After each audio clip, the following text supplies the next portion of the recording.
This is the practice of environmental engineering. I'm Logan Smith. I'm Sha'Niya Passmore. And I'm Malika Prophet. Awesome. To start with, environmental engineering basically encompasses solving environmental problems to protect human health and the environment, mainly focusing on environmental protection and sustainability.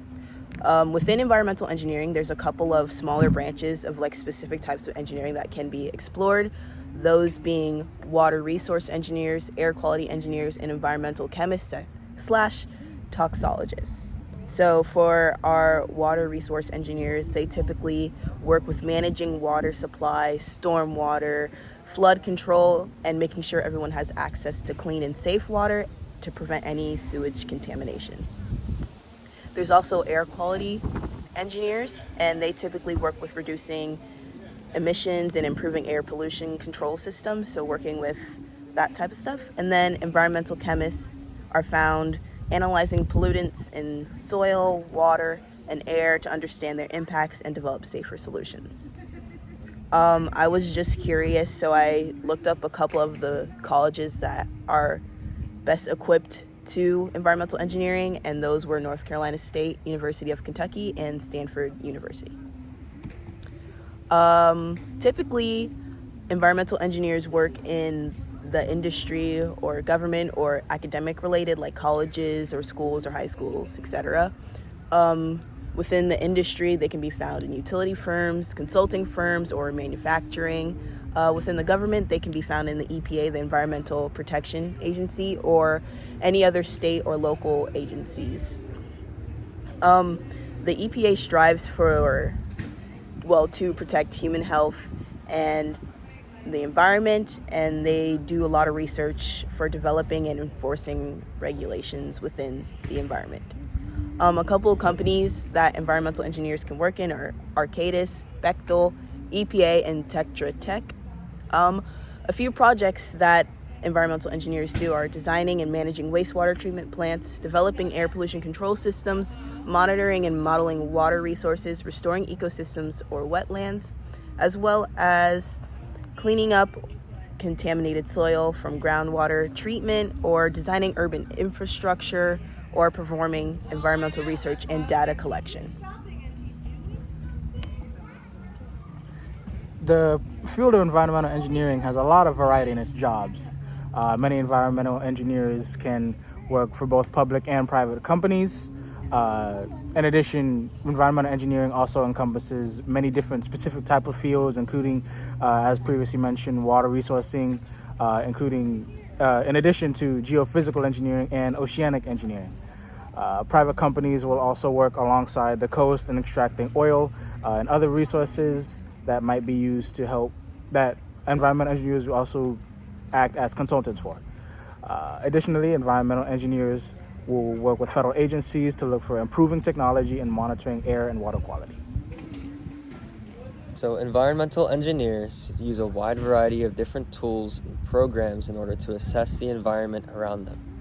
These include water quality test kits. These kits have different tools allowing to test the pH of water bodies and measure for suspended solids, which are physical pollutants. Spectrophotometers test for the passage of light through water bodies, and titration setups measure the presence of chemicals in water bodies.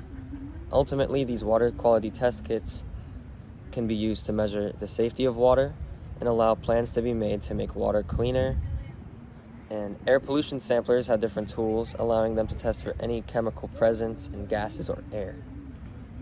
This is done by trapping air in a container and measuring its purity in a lab. This allows environmental engineers to measure how safe an environment's air is for breathing and make adjustments to help prevent climate change and greenhouse. Survey equipment such as theodolites, measuring tapes, GPS, and topographical maps are used to find precise measurements of land areas. This helps environmental engineers perform or validate land surveys of a certain boundary or plot. Land surveys test whether or not private land is being used legally and within the specified bounds of land contracts. Modeling software are different programs that are used to virtually test the environment, which allows environmental engineers to predict weather, climate, and other environmental changes. Doing so allows predictions to be made about certain land areas, and plans can be enforced in order to ensure sustainability. And overall, environmental engineers must follow different codes and regulations to ensure experiments and practices are done safely and ethically. The collection of environmental data must be done with certain precautions, like proper clothing, like gloves, and sometimes gas masks, in order to ensure that the engineers are not harmed in the process. Collection of this data must be done with legal permission if on private land. According to ZipRecruiter, the average starting salary of an environmental engineer is roughly $68,000, but salaries can start as low as $38,000. It all depends on the type of job you have and the type of contract. It is a highly competitive field and demand is rising, which means you can expect the salaries to increase over time. Depending on the type of job, environmental engineers can be paid a full-time yearly salary at an engineering firm or be paid a specified time period under contract. Experienced environmental engineers can make an average salary of $99,000, but roughly can make up to $138,000.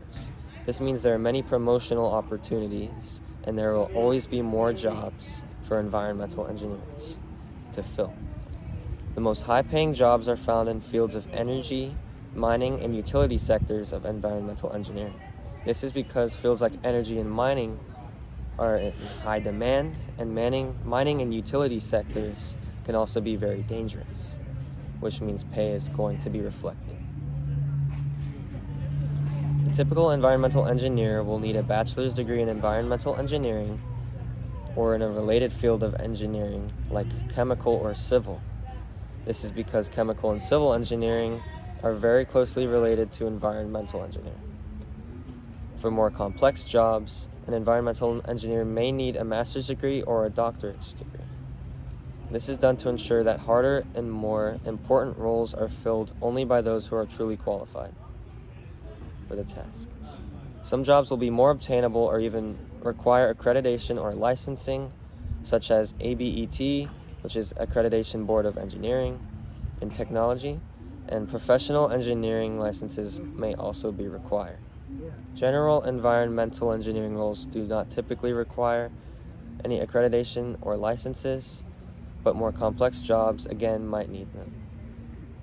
There are required courses for an environmental engineering degree, and these include fundamental engineering principles, environmental science, chemistry, and college algebra. Additional courses that add to experience and are sometimes required for higher paying jobs include physics, calculus, statistics, computer science, and systems engineering. Environmental engineering experience is recommended for obtaining a job, such as conducting water quality test kits or designing sustainable waste management systems.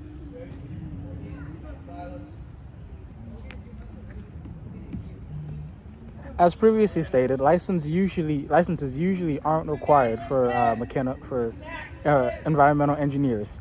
However, there are also often many certifications that are available for environmental engineers to obtain. Those including the Board of Certified Environmental Engineering certification offered by the American Academy of Environmental Engineers and Scientists, as well as a Certified Environmental Professional certification offered by the Academy of Board Certified Environmental Professionals.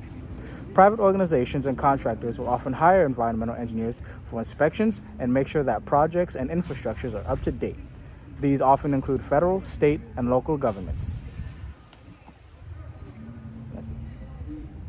Thank you. Thank you. Thank you. Yeah.